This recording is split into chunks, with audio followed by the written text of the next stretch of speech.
All right.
All right. Welcome, welcome, welcome. I'm Eric. My call sign's N1JUR, and I'd like to welcome everybody to chat and these guys here. Thank you for being part of Northeast Ham Radio. We're probably, something new out there, but you're probably sitting there asking, well, what's Northeast Ham Radio? We're just a bunch of guys, YouTube content creators, podcasters, who all live in the Northeast. We love ham radio. So we wanted to get together and hang out and, kind of promote everything about ham radio. So we're trying to bring, this hobby to the forefront and showcase things like, our local ham fest, some of our, regional areas, or anything that's kind of going in and around on our channels, in the Northeast. We feel it's a very underrepresented area. So, we figured, after reaching out and talking, that this is something, we're going to try to see and run with. And so, if you want to learn a little bit more about it, we got a simple page up there, especially, maybe you're a content creator yourself in the Northeast and you're looking for a great place to hang out. We're just going to get together. We're going to chat about radio. We might talk about something, ham radio adjacent, but most of the time, we're just here to just, kind of become great friends. And, we're going to be doing a lot of cool things down the road. So, definitely stay tuned for that. But so enough of me babbling. Let's kind of get into it and say hello to everybody else on the chat or on the live stream here. So, Mike, go ahead and introduce yourself. Mike, N2MAK. I am in Rochester, New York, Western New York. That's the big part of New York that's outside of the city. It's kind of like that's the thing. Like you tell people you're from New York, and the first thing is like New York City. Oh yeah, no. or worse, from Jersey, right? The cold. All right, easy does it. Yeah, but no, yeah. And I've had a channel for just about a year. It's my name and call sign Mike N2MAK. I do a lot of portable stuff. To this day, I do not have a station set up at home. So everything I do 99% of the time is portable at a park, on a peak, or maybe the back deck, weather permitting, which isn't that often. Yeah, very cool. All right, cool. Well, hey, over to Matt. Go ahead, N3VAN. Hey everyone, Matt N3VAN. Love portable ops just like Mike. Had a YouTube channel for about a year. It's been going good. I like taking apart radios, fixing them, finding problems, and solving them. So I hail from a tech background and thought, hey, love amateur radio, love doing portable ops, winter field day, parks on the air, and figured might as well show people, teach people how to take apart radios, fix them, as well as enjoy getting out there and actually using that radio instead of just keeping it in a box stuck in your closet somewhere.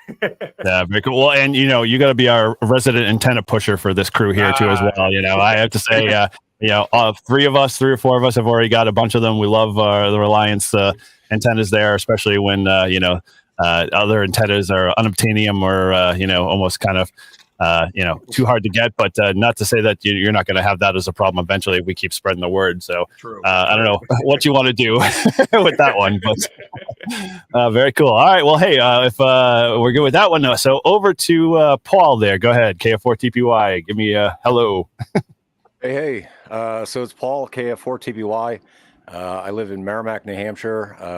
My YouTube channel is brand new. I'm just getting started in all this YouTube stuff, but I'm up to 19 subscribers, so we're building a base, and I'm learning how to edit videos and create something that somebody's going to want to watch. Very cool. Well, we will make sure we got all of our YouTube links down below. So if you haven't had a chance to subscribe to these guys, definitely go over and show them some love for sure. And if you can get a chance to throw those in the chat, definitely throw those in the chat too as well. So we can spread the word. But with that, good deal. So Todd, go ahead and pick it up there. Hi, my name is Todd, W1STJ. I'm from Amherst, New Hampshire. I co-host Live Free and Ham. I'm starting a YouTube channel. I just worked on my, I guess you'd call it a logo. So I just got that done this morning. So got to get a camera, but I'm going to start doing that. I'm really into POTA. It's my favorite thing to do in ham radio. I I try to do a lot of it when I can. I sometimes have to travel for work, so I've been in some weird non-Northeast states such as Louisiana, Mississippi. You know, it's not like New England. It's completely different down there, but it's been awesome. I've activated a bunch of parks, and then been down to Florida and made my way into a couple parks down there. So my goal is, before I die, is to hit all 50 states, at least activate all 50 states. And I'm fairly new. I got my general in 2021, and I'm studying for my my extra. It's going slow, but I'll get there eventually. But that's it. I really got into the hobby, and I just love it. You know, I've known Eric and Paul for a few years now. We've all become pretty good friends, and we try to get out and do the hobby as much as possible. All right, cool. All right, well, good on that one. And you know, over to you, Rob. Welcome, and pick it on up. Well, thanks for having me. I'm Rob N1NUG. I've got a YouTube channel called 741. I've been doing that for a number of years now, over 10, I think. Wow. And I don't primarily focus on ham radio. I do a lot of ham radio on the channel, but I do other things too. The channel was mostly just kind of started for a buddy of mine to show him how I was fixing things. And it just kind of grew from there. But being, you know, an avid ham radio guy, I do, you know, quite a bit of ham radio content, and been doing a little bit more of it, you know, kind of as time goes on. And I kind of dabble in everything. I do everything from POTA. I like to fix radios. I collect some old ones here. Just whatever time allows. Not much of a live streamer, so I appreciate you guys letting me in here to kind of fumble along and join in the crowd. But no problem. But yeah, thanks for having me and putting this together. I'm a big fan of the podcast. I've been listening to that, you know, on my way back and forth to work. So that's a great listen. So hey, Todd, we have one listener. Now we know who it is. Yeah. We have one listener. Now we know who it is. Yeah. Well, if anybody's out there, you need something to listen to, check out their podcast. It's pretty good. Yes, yeah. As a K4SW says, is with the cure for insomnia. We'll steal his line there. So, oh, good. But yeah, appreciate I haven't fallen asleep on the road yet. So I know. True. Well, we must be a stimulant then. So excellent. Yeah, we're not liable for any road accidents based on listening to our podcast. There you go. Not to steal from Ham Radio Clubhouse, but yeah. Cool. All right. Well, to wrap things up here, I'm Eric. As I said, call sign N1JUR. My channel is N1JUR Amateur Radio. I've been doing it, and actually, I just got a notice from YouTube saying it was my first official year as having a channel. So I'm enjoying it and having fun. And just like all the other guys, I am heavily into POTA. I kind of started that road because I live in a dreaded HOA, and so antennas are evil, and you know, they refuse to even accept anything of the sort outside of my home. So I kind of dove headfirst into POTA and been loving it every time.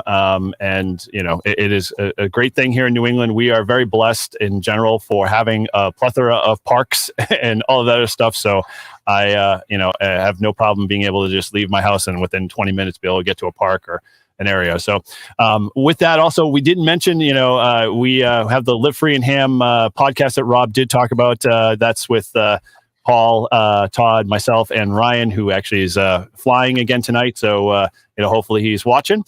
But outside of that, we just kind of talk, ham radio and hopefully pretend to talk about what we know, what we may or may not know. I mean, it's just it's a bunch of guys getting together, having fun.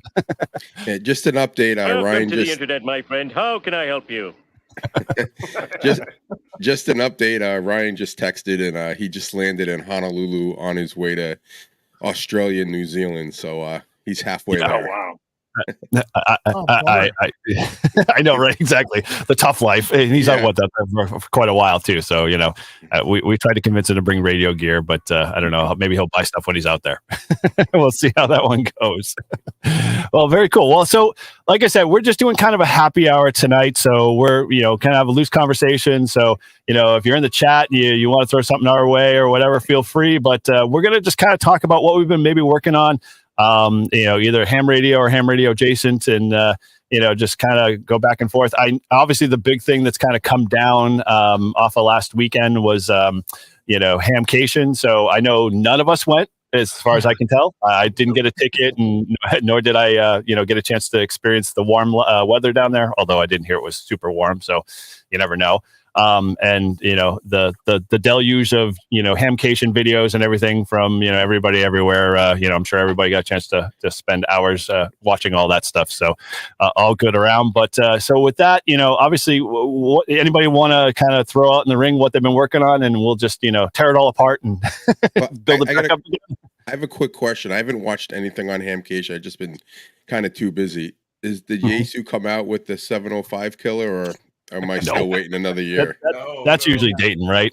I think usually Dayton's where they usually air that stuff, right? So they couldn't surprise us with something a little early. Yeah, right. The only thing that I saw that I think was popular was the Maestro or Maestro, however you want to pronounce it. Depending on where you put the accent, is a big thing. But not a whole lot. Like I didn't think a whole lot kind of came out of there. Anybody kind of get that feeling? I haven't watched any of it myself. I don't think there was a lot, and I remember watching. I was watching earlier this morning when I was, of all things, doing dishes. I saw Frank Tank Radio. He had a quick interview with Ray from ICOM, and it looks like they're doing the same thing, kind of with that what happened with Yaesu and the HTs during COVID, where there was some of the chip shortages. Like the 718 is going to be back out. It's just going to have probably a couple new internals or something like that. Maybe I'm wrong. Like I said, I was doing the dishes, but wow, when it was on. But how did I miss that? I don't think that, other than some of the stuff coming from China, unfortunately, there hasn't been like a lot of new things. Like we got Kenwood, which everyone's been asking about for years, for Kenwood to do something new, and they hinted at maybe doing a mobile very soon. But from the big manufacturers, I don't know that there's been like a whole lot, other than some niche things. Kenwood being niche just because of probably the price point, and then the ICOM's 905. Did you see some of like most of the Kenwood? Like if you looked at like the ICOM booth and the Yaesu booth and stuff like that, and even Flex, they had like a pretty good spread. But when you went to Kenwood, like at least from the videos I saw from K Murder and all the others, like it was like a radio and maybe one, what's the big flagship HF rig that they have, or the 9? Yep, I can't remember what I saw model. that. Yeah. Had just two items. I'm like, wow, is it like, did they have a fire sale and like, sold everything on the counters or something? I don't know. I want to see, especially as like a newer ham. I've only been licensed like 3 years. Like I want to see competition. I want to see options. Whether and there we have that with antennas. Whether you're talking about, especially now, like the coil antennas. You have so many choices for those, and the same thing whether it's NFET half waves or anything. There's a lot of options, but the radios, and we're seeing, I hate to say it like this, but seeing more innovation right now with coax. We're getting more new products when it comes to coax than we are when it comes to the radio sometimes, and it's awesome what ABR and Messi and Poloni are doing. But it's like that's where we're seeing the innovation right there, is the coax. I know. And stuff. So. ABR, I thought, had some ingenious, like what they called the little pigtails, where they made the connectors modular, so you didn't have to like get a pigtail with like a 259 and a BNC on one. They just made it small enough where you could, they gave you a kit basically of all the connector types, and you just screw it on. And I thought that was like phenomenal, because I'm like, pigtails, those are perfect, for like the shack style, or just even being out in the field to be able to have that conversion. I can't tell you how many times I've ordered and Messi and Poloni cable for my my hex beam and realized that it was BNC female, not BNC male, and it's like I had to like cut the connector off that they put on at the factory. So it was like, it's kind of that cyclical loop that you just deal with, connectors over and over and over again. So yeah, it's good on that. Anybody else see anything related that they thought? I know someone mentioned the chat alpha antennas. Any guys chance to see any of some of their wares that they brought? I didn't see anything, but I'm hoping that somebody is going to come out with a VHF radio, VHF UHF with 6 meters in it again. I know we can get the TYT. I know we can get the Watson, but I want a Yaesu, an ICOM, or a Kenwood to come back with that. Or 220. Why can't we do a 220 radio that again? too. No. Yeah, That exactly. Yep. I'm like, we've got this a pretty active 6-meter scene here in Southern New England, and I don't know, maybe not in the rest of the country, but around here we could use those radios. Yeah, I'd agree. I mean, there used to be a big, like when I had my license back in 91 early, like the big penetration of 220 was like, there was like 4 or 5 repeaters within a shot. And of course I still couldn't afford 220 gear because it was still too expensive, but yeah, no, there's nothing. I should say there's nothing. There's a 220. I don't know who makes it. Is it, how much is it, TYT or somebody? I can't remember what the Chinese manufacturers make it, right? Yeah. Oh, Woxon. Yes. Yeah, that I would agree, Rob. I think that's a total 6 meter, 2 meter, 440, 70 centimeter, not the gigahertz. The 905 is great, but like if they did a better all mode, VHF, UHF, high band radio instead of the going into the gigahertz spectrum like ICOM sort of did. Yeah, something I can put in my car and hit the repeaters with. Yeah. Or we even have full sideband, because I that would be awesome to be able to have mobile and be able to do 220, sideband and 2 meter 440. So is that okay? So I see that on the chat, the RF7 7850. Is that a mobile radio or an HT? What is that? Well, so the unfortunate thing about Harris radios is they are not affordable for the normal person. Well, right, I know. Military. Circuit boards for them. And that's they're made right fantastic here, probably. radios. They're Right just here in not Rochester. affordable. Yeah. Even the gray market. Oh yeah, no, they're just not affordable. Okay. Yeah. Well, what would be affordable? What could be I'd love to see from ICOM, just since they have the 705 and then they got the 905 too. But if they they don't have to incorporate it in all the rigs, because I get that not all the countries are going to have privileges on 220, but like a simple modular transverter, for 10 watts, so you can do 220 weak signal FM, and I'd eat that up. I'm eyeing stuff like that because I do VHF contests with my 705, and I would love to be able to do something like that. Just again, something small, modular, and add on. Maybe it's not for everyone, but yeah, well, it might boost the market too. I mean, if there was something available, that was out there, even in is there even an HD version of 220? I don't think we can get any more of those radios with 220 in them. a lot of the Chinese ones, VX6R. I have a BTEC tri-band, the BTEC, UV 5x3. I have that. I purchased an Alinco mono band at an auction back in November. I just used that in January in the contest. But you see like a handful of options from like Baofeng and some of the others for that, but nothing coming out of the States or Japan. Yeah, I just want to bring this point out that Shane says he needs a HDMI out. Yeah. I say get a thicker pair of glasses, because the resolution output on that 7300 is not like 1080 by 1920. It's probably 800 by 600, so you're not going to get a whole lot out of it, except the fact that you got an HDMI connector. But all good. So all right, cool. So the big thing I saw a lot. I don't know if anybody caught so in New Hampshire. We have the VHQ Hex. You guys have obviously seen Jason and all the other guys throw videos out there and whatnot on that thing. He's a New Hampshireite by default, and great guy. I got the chance to meet him when we were at Ham Expo. But he had a new add-on for 40 meters, because everyone constantly keeps saying, why can't hex beams have 40?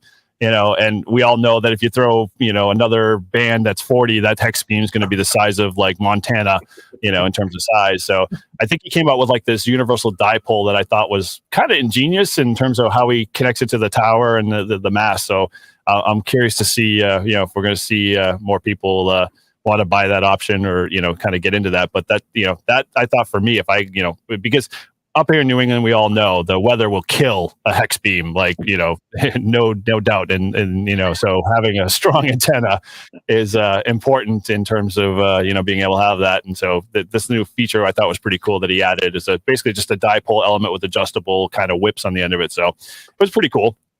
But any of you guys ever see anything, else in some of the videos that were out there? Haven't been looking, honestly. I don't think so. Right. No problem. All right. No problem. We'll just blow by Hamcation because, it's all in the past at this point. Yeah, we're right. Grayman Poda pointed out that Shane loves to drop 7,300. So, so far, I think there was one safe from the last activation they did for Winterfield Day. So we're all good there. Cool. Well, so what's kind of been going on? You guys have been doing any projects? I don't know if Matt wants to talk about it. He kind of talked offline about his new little purchase there. I can share in his joy, but maybe you want to pick that one up and we can talk a little bit about portable gear, since we all kind of do portable at some level. Yeah, I was on QRZ earlier on my phone in between shoveling a foot of snow with a snowblower and the shovel, and found out that there was a FX4CR for sale. 3 people liked it. I'm like, oh, I better email the guy. Snatched it up. He was selling it because he's moving, and grabbed it, and it's coming early next week. So I'm gonna head out into the woods in the snow and start doing some parks on the air with that bad boy. I'm excited. 20 watts, small package. That is awesome. It's a great looking radio. I have a friend that has it, and I know you have it, Eric, and it's phenomenal. For what it is, a Chinese radio, but it has great support, and the sound quality is phenomenal. Yeah. Well, first question I have to you: he's packing or selling the radio because he has to move. Like if FX4CR is too big for him to worry about packing up, what else is he like? Where's he going that he can't bring something like that small portable? He said he needed to fund the move. Fund it. Oh, there we go. He needed the money. Yeah. So I got it for a little under 5, so it was worth it. Oh, that's pretty good. He said, straight from him, if he's actually selling them, he's it's right out the door. It's like $550. So. I know. Steel for unobtainium. I don't know when I forget what his call sign is going to get it out there for more of those, but yeah, I had to have it. Yep. Yeah. I think he's like on hold on production because he's got so many requests for him. Yeah. So that's a good deal. I would think that if people were selling them, they'd be selling them for more, since you can't even get them from the guy making them. What it'd be like when the 818 was like disappearing, and all of a sudden everyone's like selling them for like $1,000. Yeah, 1,000, 1,200 on QRZ. Forget it. Yeah. Well, the size of that thing, I haven't got to play with one, but someone brought one to a club meeting a few months ago, and I saw it, holding it in the hand.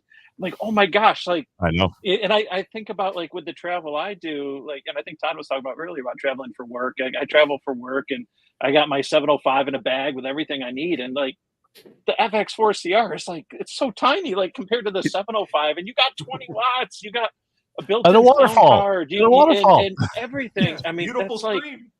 Perfect for I think about just for travel, whether it's by car, by plane, or something that's such a great travel radio. I know. Cargo pants radio. Yeah, cargo pants radio. If you were wearing your MC Hammer pants, then you have no problem slipping it in. So what you're saying is, instead of saving my pennies for the 705, I should really just get the FX4. Yep, Paul, yeah. I'm gonna do one step further. I'm gonna let you borrow mine and have it for a week, and I guarantee I will have to come over there and beat you to get it out of your hands after you're done, because it's such a great radio. He's not giving that up. Yeah, unless you really had a need for D-Star, or I like the all band all mode. I mentioned earlier, I do the VHF contests throughout the year and everything. I love going out. They got a single op portable category, which is the equivalent of a PODA or a soda, and that's what I do when I do these things, and just go to one spot and play radio on the higher bands. And I like having that capability. I like it, whether it's for the contests or doing things like WinLink locally, stuff like that. But if you don't need VHF and you don't need VHF weak signal, then 20 watts is such a sweet spot for portable ops. Anyone, my first radio was a G90, and 20 watts, you can just kill it, whether you're using a hand stick or you're putting a wire in the tree. That's phenomenal. That's Yeah, totally. I'm with you 100%. The radio itself, I think for me, and I haven't explored it, it's not like it has a deep feature rich, interface. It's very simple and very clean for the FX4CR, but I love the fact that, I can take an Android phone, and I'm not a big Android user, but I have an Android phone that allows me to interface directly with Bluetooth and play FT8 off the thing. That is just like, coupled with Matt's Reliance antenna, the thing is literally no bigger than the size of maybe like a small little, lunch bag or whatever. I mean, it's like you put all that together with a small little battery and you're just like, this is perfect, and I'm super excited to, kind of use it more. I did a couple of videos on, that and just, playing around with it, but I thought, heck, this radio is well worth the wait. Yeah.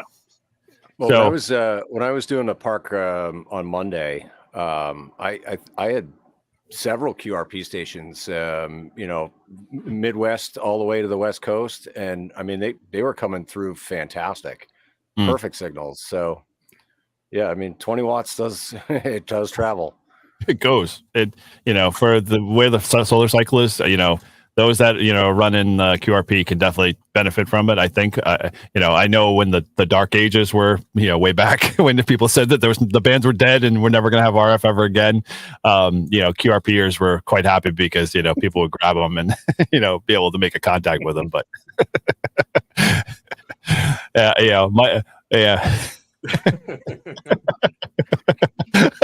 Poor Mike. So I'm using my wife's webcam and setup.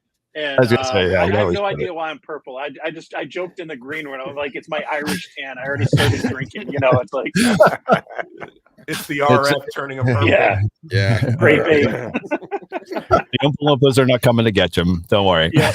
It's all good. But cool.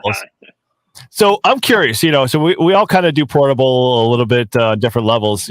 What's kind of your go-to stuff in terms of either antennas or, I mean, obviously talk a little about radios, but like, from a POTA perspective, what's your go-to antenna? Do you have a favorite, or you just love them all and they're all like your favorite, and you can't pick a child over one or the other? I have a basic setup that I use that works pretty well. Just a Yaesu FT891, 15 amp hour battery. And depending on if it's nice out or not, I'll use my end-fed half wave. And if it's not nice, like I actually did a POTA activation Friday, had the day off from work. I just use ham sticks on the car with a tuner. Okay. And that works for me. I don't get too fancy these days with anything. But that's me. And all that stuff, I can pack it on the motorcycle and take it on the motorcycle too. Oh, very cool. Now, when you run ham sticks, you run in primarily just like 2040 or 2010, or just you have a favorite band you usually play in, or just whatever the time of day is? So 2015 and 10, I like the best with ham sticks. I've had some success on 40 with them. But again, I use a tuner with them because even if I get them set here, before I go somewhere, by the time I get somewhere, even if they're just in the back of the car, I put them back on, they're out of tune already. So yeah, everyone raise your hand. How many have tried to sit there and fanciful try to get a ham stick in at least 2 to 1 SWR ratio? It's a fight constantly all the time. But they work. They do the job. Like I said, Friday was a beautiful day. It was just super windy and cold, so I wasn't going to set up the end-fed half wave and sit outside. So I sat in the car for an hour and made some contacts on the ham sticks, and it was good. But what about you guys? What do you like? I use the Buddy Stick Pro. I love that antenna. It's so awesome. It's very affordable, and it's always been a backup. Eric and I, when he first got his hex beam, we go out, we were all psyched. We set it all up for the first time, and then we found out that they sent the wrong antenna length. So it didn't work, and like we had been out for like an hour trying to put the thing together, and I'm like, I got the buddy pole. We set it up, activated the park. I use an 891, and I just shove it in my backpack and leave the backpack in my car. And if I find a second or I drive by a park, I'm like, I got an hour to kill. Let's see if I can activate. So that's what the reason I always joke about Yaesu and the 705 killer is the 891 is such an awesome radio. It's 100 watts. I've worked all over the world with it on POTA. It's, when you're out there doing parks, you guys know it's quiet. You don't get a lot of the noise that you get like maybe from in your shack, and it would just have a radio that had a better, like, a menu. So I don't really use the menu that much. I mean, I have it set up kind of how I think it's going to be needed, like the noise blank or whatever, just in case. But not having a waterfall, not being able to search for signals, that kind of stuff. It's that's the only downfall for it. But that radio, it's been tried and true. I mean, I've taken it everywhere, and it passes what do you call it? TSA, no problem. They don't care. I had one guy, I swear, I got stopped once, and the guy was a ham, and he decided to go through my whole pack. Like, I think he was just looking to see what I had just to check it out. I was like, dude, I got to get on a plane. Yeah. But yeah, that's basically what I use. I'm always into looking for new antennas and stuff. But I'll be honest with you, that Buddy Pole Pro, it always works, and it's always on tune. I mean, it's just little adjustments here and there, but I could switch from 10 to 20 to 15 in like no time, and it doesn't. It's not like it takes a long time to do it. So it's been cool because I've been able to activate multiple bands at a park, especially when if one band dies. Like I think when we did our east, or the coastline, the Rove that Eric and I did, we were doing 10 10 10, and then 10 just died, and then like, oh, we'll just switch it to 20, and it was like you take out the little pin, you screw it in, you plug it in, and boom, we're banging out 20. So it was good. Mm-hmm. Totally. Anybody else? Well, I definitely got my favorites, but I would say out of all of the portable operations gear that I regularly use, the antennas are the one thing that has changed the most. I started with the Wolf River coil, which was fantastic, and then I got the Chameleon MPass 2.0, which that is also a great antenna system, very versatile, but both of those are kind of bulky, and so when I was looking to downsize, I started looking at all the end-fed half-wave options and considered whether or not I should build one or buy one, and all of the debate that goes into that. But I got to say, so I really, really enjoyed the Xtenna. But I sent it to a buddy that's deployed to Romania, so he should be getting that any day now. Wow. And I picked myself up a Reliance bug out and fed half wave, and I love the fact that, like, shameless plug, I didn't have to tune it. I don't ever have to mess with anything. Like I throw it up and I put the analyzer on it just to see, all right, like, where am I at? Because it depending on where the feed point is, you tend to be either your perfect frequency is just under all the bands, but you're still good 2 to 1 throughout. Or if it's up a little higher, then your perfect frequency is a little higher in the band, but it's still 2 to 1 throughout. So I don't know. I can't say enough how much I really enjoy that antenna and the simplicity of it, and the fact that it works. Well, and Matt, you made him a convert. He used to be a vertical guy all the time. Every time I go out with him, he'd be like, vertical this, vertical that, vertical blah, blah, blah. And it's like, wire antenna. I'm like, what happened? Paul has changed. I'm glad to convert you, Paul. Glad to convert you. Well, so how about you, Matt or Mike? What do you guys use for your usual setups? Go, Matt. Okay, so I think one of my all-time favorites, and I recommend this hands down for everyone because of the versatility, is the Wolf River Coils 213-inch whip. So that's the 17-foot telescoping whip. I mean, that's like my quick and dirty, because this time of year, like in the Northeast, like I'm activating from my car 9 times out of 10. And I mean, you can throw that on a mag mount. I have the Sporty 42. That coil for 40 meters, and I made a jumper, so if I want to easily switch between 20 and 40, it's just unplug it and good to go. But that's great, because I mean, I throw that on a mag mount. You can use the tripod. I've got one of those clamp mounts, and I've used it right on a picnic table. There's just a lot of flexibility. I don't have the spike, but those things are easy to make if you wanted to make something similar. There's just a lot of versatility depending on, when you're operating portable, you don't know what your options are going to be. Can you put a stake in the ground? Can you put a wire in the tree? Those are some of the things that we run into at the parks, and being able to put this on your car or just put it on a tripod in the field. There's a lot of versatility there. And if you don't have a tuner, like I have a 705 and a 7300, but if I'm out with the 705, I can easily tune that on all the bands from 20 down to 6 meters, without the need for a tuner, just by adjusting it. And at this point, I have it memorized because I use it so much. But then that's like this time of year when I'm doing it from the car.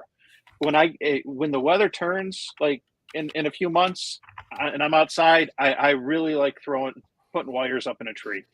Whether it's an end fed, random wire, off center fed, something like that.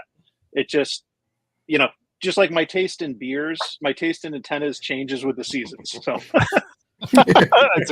I like that relationship. Yeah, and I had never bothered to really kind of make that connection. I'm probably doing it subliminally. So it's very cool. Well, how about you, Matt? What do you got? Well, I pretty much, like I said, run the NFED halfway, but lately, due to all the snow, I don't want to trudge through the woods. So what I do is I built a small, compact, off-center fed dipole and set that up, and pretty much it's been working great. I love it.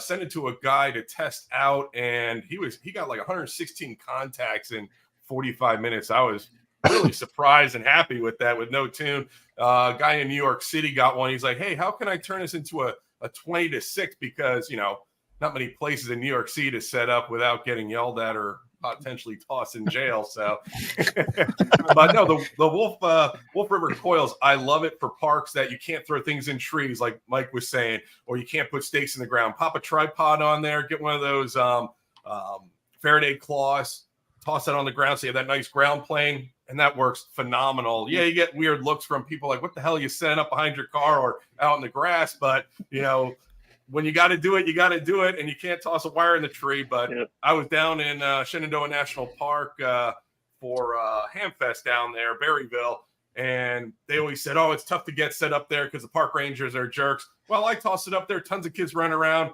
inverted L. No one saw it. Waved to the park ranger. They waved back and saw my little radio there on the park bench, and no issues, minus all the mosquitoes eating me alive. So a part of me still stuck down there in Virginia. So. Well, I was at a park in Florida, and the guy's like, oh, what are you doing? I said, ham radio. He goes, can't throw any wires up in a tree. I'm like, oh, you've had a couple of us down here? I'm like, nah, I got a vertical. We're good to go. Yeah, the verticals are I think, it's funny. Every antenna you kind of touched upon, I pretty much have, although I have a variation of the Wolf River coil that I got to do a video on. I keep forgetting to do it because I from a reference of somebody, I can't remember where I got it, but ultimately I started with the Wolf River coil it was the platinum. Yeah. And so it was a great antenna, great big, the 24-inch base, the long extension, whip, so forth and so on. And I had, short and ground radials or varying degrees. From a suggestion, someone said, hey, maybe you should go for an elevated coil. So I bought the 2 extension rods.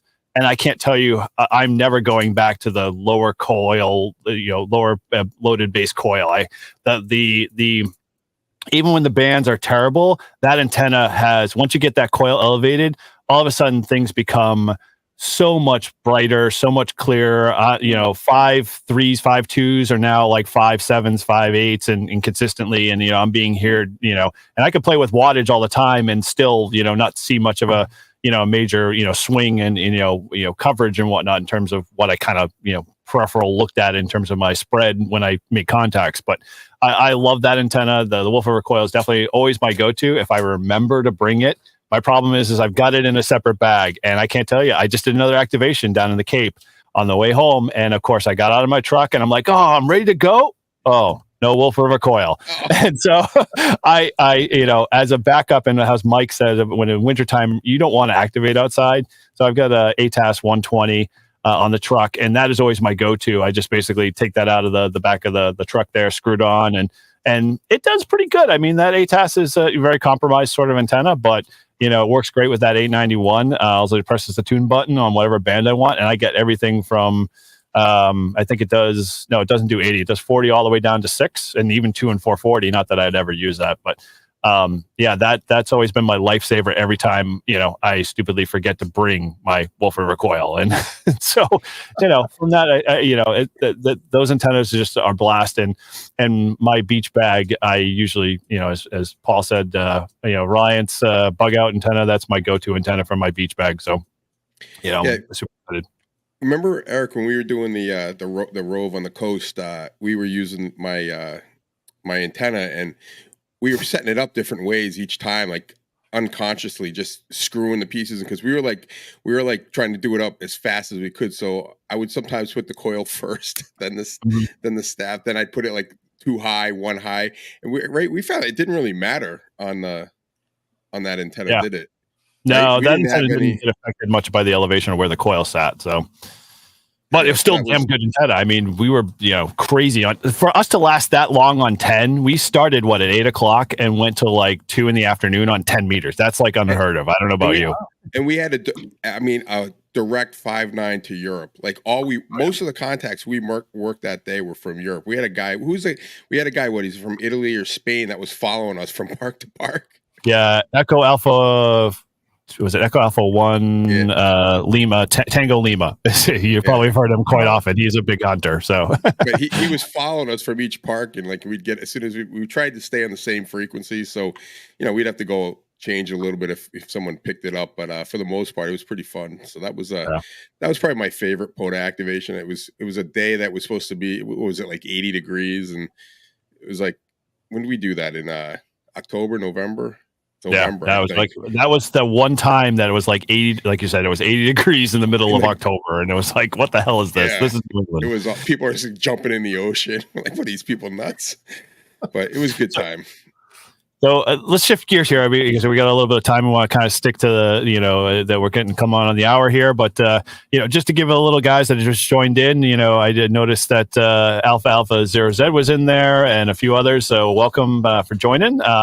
The other things is that, we're going to kind of be doing this once a month for a little while, just to give you a little background. So always check our usual channels. So if you subscribe to any one of us here, we're going to be hopefully adding to the ranks and bringing more guys and gals in and just having some fun once a month, kind of just chit-chatting about ham radio. And hopefully as New England starts to get more greener, we'll be doing more things outdoors, and hopefully doing some meetups, and we'll see where it goes. But outside of that, I kind of want to switch gears, because I don't ever hear on a lot of our YouTube channels from people, either in the their chat hours, what was your worst activation? Like, we all have done activations, but what's the worst one? Obviously I mentioned like me always forgetting my Wolf River coil, but like, what one is like it goes down in the books like for you? You got one of those stories to tell? Todd's got his hand up, so go ahead. All right, so I drove all the way to Vermont, all excited, gonna activate Vermont for the first time, get a new state, another New England state, get it out of the way. I get there, I set everything up, no coax. I left the coax at home, and I had taken it, I put it out in the garage, was gonna go pick it up, rushing around, getting everything in, and that's when I said, that's it. I'm building. That's how I got my go bag, because I said I'm never leaving anything behind. So everything stays packed. When I get home, it's all packed in. It's all ready to go. That way, if I decide to go, I'm not forgetting anything. So I had to go back a couple weeks later, but it's a good long drive to find out that there was I wasn't going to be doing anything except driving home. Is that a good long drive to, or good long drive back in terms of your pain? Good long drive to, and a terrible ride back. Yeah, I was not happy. And that's why I always carry a spare. Yeah, and again, I'm in Vermont. Like, I'm thinking, like, hey, where could I get coax from? But like, there's nothing out there. It's just Hey, it's right under Best Buy. Yeah, like, I don't even know if they have cable TV out there. Like, they may not even use coax in Vermont. Yeah, I had something similar happen just this fall when Kyle and Jason were out here. I kind of ran out at the last minute to meet them up, and like you said, I have sort of a, I guess you could call it a go bag with all my POTA stuff in it. And so I grabbed everything and I went out and met them at the park, and I got there before they did. I got my antenna set up. I was getting my radio set up. I had everything except the power cord for my radio. I had some other wire. That's the worst. I had another piece of wire in there, Well, luckily, Izzo, when he came with the guys, he had a tool, and I was able to strip the wire and shove it in the terminals, and I was able to get on the air. But yeah, it's important to keep all that stuff together, and it usually is. But I had the power cord out when I was charging the battery, and I forgot to put it with the battery when I put it back in. So, some people have a checklist, and that's probably a good thing to have, but I know I'd never. It's all up here, Rob. It's all up here, right? Yeah, if I had one, I'd never look at it. But some people, they swear by that, or I'd lose it. My checklist would be lost. Yeah, that too. Cool. Anybody else got any sad stories they'd like to share? Mike, you can't be perfect the whole entire time. No. Early on, and this is a lesson for those starting out. My first station that I put together, I got the Zygo G90, and I got that instead of the 891 just to save money and put it into coax and antennas. That was my rationale, right? And so I had the G90, I had some ABR coax and the Wolf River coils. And I don't come from a ham family. I don't have any hand-me-downs. I didn't have a soldering station. I was starting from scratch. So I got my Bioenno battery, the G90, the ABR, the Wolf River, and going out to activate. I've already activated a few times, but this was just a few months in. And I hiked in, my wife and I, this was like in the Finger Lakes National Forest, a gorgeous spot on Seneca Lake. But you got to hike in, or I should say hike down, and it's a very steep decline to get down there. A good 20 plus minutes. And I got all the gear in my backpack. I get down there, and she's all set up to read. I can't get anything working. The SWR is off the charts. I'm not hearing anything but static. I set the antenna up in a couple different spots. I tried switching around the coax, right? I'm trying anything I can to get, it's save just the not activation, working. right? Yep. And we were down in the Finger Lakes for just a little getaway weekend, hitting up wineries, breweries, and all these things like that. And I was really excited to do this spot, but it didn't work out. I went back home, felt all defeated being a new ham. And I set it up in the backyard, and the damn thing works. And I'm like, what the hell is going on? Oh, that's the worst. But then I'm out for an activation like a week or two later. And fortunately, I had enough contacts, but then all of a sudden it's dying out. And it's like, I'm touching the coax or where it's going into the G90, and it's hit or miss. And I remember holding it to kind of make a contact. I'm like, all right, I'm done. Something. Oh my! And just use yourself as the antenna. So radiodity. I did some research, and I saw quite a few complaints about some cold soldering joints and some stuff with the SO239 on the back of the G90. And I emailed radiodity. It was within the first year, and within a week or two, I had a new radio. And I didn't have any issues. But, here's a lesson for some of the new hams, I'd say, is one of the things which is dirt cheap that I didn't really know or understand at the time that I could have done to at least try to narrow things down was if I had a multimeter, I could have done a continuity test on my coax. The other thing is I only had one piece of coax at the time as a new ham. You can't have multiples of everything. I get it. Redundancy is good. But you're not going to go out into the field with multiple radios and everything else. But something like coax, it's helpful to have, a longer run, a shorter run, things like that. And being a new ham, I just didn't know. I got what I could get in my budget to get started. But had I had a multimeter, I could have narrowed things down a little bit better. That's, like $10-20, easy fix right there. And then it wouldn't have been much to have another piece of coax to try before, just to swap in and out. So, those are my lessons, and I have a lot of coax now, and lesson learned. And I have a bag full of coax that I bring with me every activation. It's always an opportunity to learn when you're portable. That's what I like to say. So, Cool. Well, I hey, before we jump in, I gotta say, Shane, Way to go. we're gonna give you a way to go there, buddy. Thank you for picking up an antenna for Reliance. I just want to give a little, out there for Matt. So good deal on that. But anyway, so go ahead. Sorry. So who was it? Todd? I couldn't remember who was chiming in. No, I was just gonna say, at least I'm not. I felt like I was the only idiot that forgot coax or had a problem, and it seems like it's part of the initiation of being a POTA activator. Is you're gonna screw something. You're gonna forget something at some point.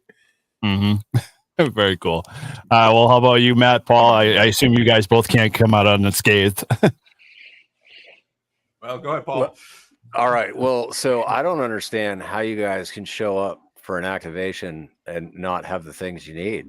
Wow! Wow! Wow! Now, Mr. Eagle Scout over here. Hear me out, okay? Once a Marine, always a Marine. But we're gonna go there. We might be dumb and we eat crayons, but we're always prepared. And so I like to live by that motto. I don't have as many activations under my belt as you guys, but I've definitely I've gone up to Maine a bunch of times and just grabbed shit and thrown it in the truck. Going down to Florida, I've just grabbed shit, thrown it in the truck. But I always have extras. There's extra coax, there's extra connectors, there's a couple of different variations of antennas, because you never know, and I'll leave it all in my truck and I'll just grab the small bag, but at least I'm not going home. Yeah, I can contest. When we had field day last year, I needed some parts and things, and Paul's the guy you go to, and he has everything. So yeah he's always prepared. I'll give him that. So my New Year's resolution is I want to be more like Paul. I want to be prepared. That's my goal. It's WWP. I don't care what would Paul do. Yeah. Oh, very cool. All right. Well, Matt, we can't leave you out there. What's your tuck tail and run story? I'm not sure if this happened to you guys, but last year for Winter Field Day was day 2. No one else wanted to go to the park and do a POTA/Winter Field Day. So I got my buddy, good former dentist friend of mine, and he was running behind. So I was like, I'll be the hero. I'll set up this, 133 foot, 80 to 10 meter end fed half wave, and hiked in. I like hiking. I don't like doing car activation. So I hike in on a trail, state game lands in Pennsylvania, and I found this great tree that looked beautiful. I got the weighted bag on there, little Weaver bag, got the mass straight line on there. So excited. I went to spin it, toss it. Shit, I forgot to plug in that other end onto something, and it flew straight into thorn bushes. So I spent literally 30 to 45 minutes digging, looking for that bright yellow, weighted bag. Right. And I'm like, how can I not find this? And my jacket's getting torn. And I did not tell anyone that, and didn't even tell my buddy that was coming what happened and how long I was looking for that. But found it, got most of it up and running by the time he got there, and it was a great day. We had like 143 contacts using the ASU 891, and talked to, I think, 3 guys from Belgium on 10 meters that morning. It was fantastic, but I think I still have thorns in that jacket, though. Did you guys ever do that? Throw the bag and forget to tie the other line? Now I tie it to the belt loop of my pants, so... No, but I'm reminded of a story, and Shane's here in the chat. I'm reminded of an antenna that's, I don't know if it's still currently up in a tree. I remember hearing a story somewhere on there. Shane, maybe you can confirm that, or what the deal is. But yeah, I heard that there was going to be a extrication of a said wire antenna, but I don't know what the status. That was about a year ago, so we'll see. But I guess from my short story, my story is kind of what we'll call a game of inches. I think I fall in the same bucket as you guys with coax. I learned very early on in the initiation process that if you don't bring the right amount of coax and a 1+ more, you're always doomed yourself. So I had a problem where I had my woofer recoil. I just bought it, kind of played around with it a little bit, went out, did the activation. Thought I had everything in the kit, and the coax I had got nicked. And at that point, the outside of the braid was already toast from what, I don't know whether it was the zipper in the bag or something, had you basically, serrated the edge. And all I had was a 3 or maybe like a 1 foot long jumper of PL259. And I was scared because at that point, that was my first activation or one of my first activations. And I didn't know whether or not I was going to be okay to be close enough to have my radio. My radio was literally like 1 foot away from the base of my Wolf River coil. And I'm sitting on the ground, kind of operating like down in an angle, all like hunched over and, connecting straight the antenna with 1 foot of coax because that's all I had in my bag. And I was just like, how did, at that point I was like, okay, every time before I go out the night before, we're going to run through the mental check. We're going to run through the physical, okay, I got this in the bag. I got this in the bag. We're all good. And like Rob said, it's like, making sure my checklist is all good, before I go and head out, either down the street or, over, halfway across the state or whatever. So yeah, it's kind of, it's an initiation process, guys. I think we've all kind of been through it for sure. Yep.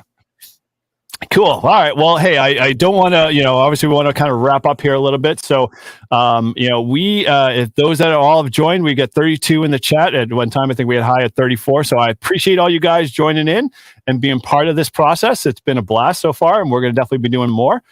So thanks for being part of this. And, what I wanted to do is kind of, let's just go around real quick. Let us know your channel and where people can find you more, and we'll make sure we get those links in the chat again for folks. And so if you haven't subscribed to these guys, go ahead and head over there and click subscribe on their sites and give them a little love. And we will be posting more next month because we'll figure out who's going to be running that as the host. And we're just going to have some fun and see where this kind of goes, and like I said, promote more of the New England ham radio community. So with that, Rob, where can people find more about you and what's been going on? You can head over to YouTube and look for 741, I guess, or my call sign, N1NUG. If you're into that sort of thing, feel free. Other than that, not a whole lot going on here at the moment, other than I'm working on trying to get my VE. Just never got around to doing that, so that's in process now. So hopefully I can help out with some testing in the spring. Awesome. All right. Well, nice. Cool with that. All right. So Paul, where can they find more about you? And, quickly, kind of what's the latest thing going on your channel or whatever you kind of want to let people know about? So at KF4TPY on the YouTubes, if you're brave, I'm also on Twitter where I share all the random thoughts that come into my mind. So be warned. I'm just finishing up with getting remote access to my radio for deployed troops. It's a project that I've been working on with the Flag and Torch Society. Really, really proud of the fact that like the guy that kind of came up with this particular setup, it took him 3 years to perfect it. It took me about a week. So I'm proud of myself. Now it's just the documentation of it and getting it into a PowerPoint, so it's easy to have somebody else set it up. But very cool. That's what I got going, and that's what I've been working on. Awesome. All right. Well, how about you, Mike? Go ahead. Yeah, no. I got a new video coming out on Tuesday. And Scout was in the chat. I kind of started piggybacking off of him when I got into YouTube about a year ago. We started this thing, Tuesday Night Ham Radio, just a playlist of premieres that lead up to Ham Radio Clubhouse Tuesday night, since that's kind of our jam. And so I got a new video already uploaded, just waiting to set the premiere time. It'll drop sometime before Clubhouse on Tuesday. We'll have another good full packed playlist with a whole bunch of things from POTA to GMRS. So usually I'm trying to drop videos on Tuesdays for that. I travel a lot for work in the first quarter, so it's kind of it's been slow moving. It's been tough to find the time to get out, but I'm still trying to put out a new video every week, whether it's Tuesday or something else. So very cool. Yep. Well, if you get a chance to post that in that actual playlist in the comments there, Mike, it'd be great to share it with folks if they haven't already been a part of that. All right, cool. Well, hey, over to you, Matt. What's been going on? What's your channel? What's been going on with you? And what's the latest stuff? Well, I got to get a new video out there. It's been about 35 days. Been busy getting ready That's for my last Hamfest, confession. building. Yep.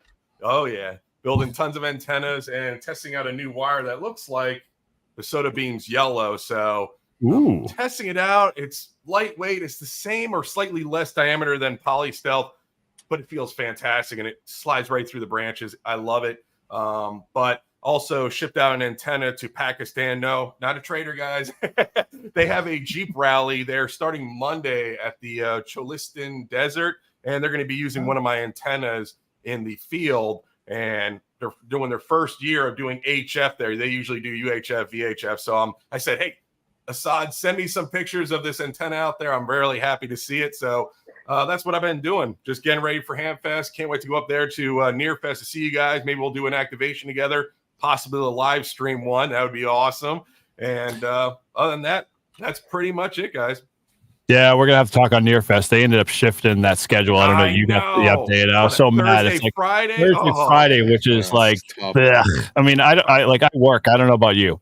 I know. Only the hardcore hams will come to that. True, or the retired ones. Whatever works.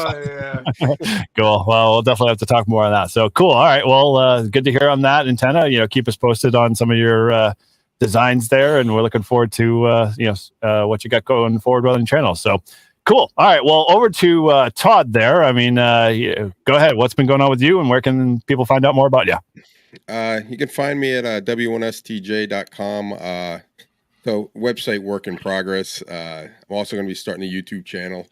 Been working on my Go box. Started last week putting a DX10, Yaesu DX10 into a box. It's going to have a speaker, a tuner, and what else is it going to have in it? I don't know, a couple of this stuff, but it's going to be portable. It's going to be used for, I'm going to be using it for POTA, basically not like the carrying out and walking in, but like the parking lot POTAs, I guess I would call it, and also field day and that kind of stuff. So I'm pretty fortunate and lucky to have that radio as a mobile kind of radio since I got the Flex radio. So that was planning on being my full-time shack radio, but now it's being used for another thing. So I'm pretty excited about that. That's about it. Cool. And also Live Free and Ham. It's our bi-weekly podcast, and seems to be going good, and we're enjoying doing that for everyone. Very cool. Well, yeah, I add to the Live Free and Ham. We just had George K6 SVU from Ham Radio Workbench on to talk about the Adventure Radio Protocol, which was a blast.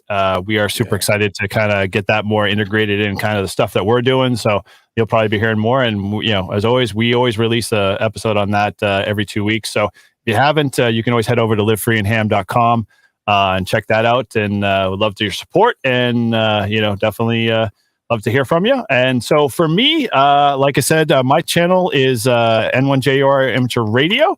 And I got a couple of videos that I just released. One on a CTE STEM event that we were pretty happy to be part of with our club.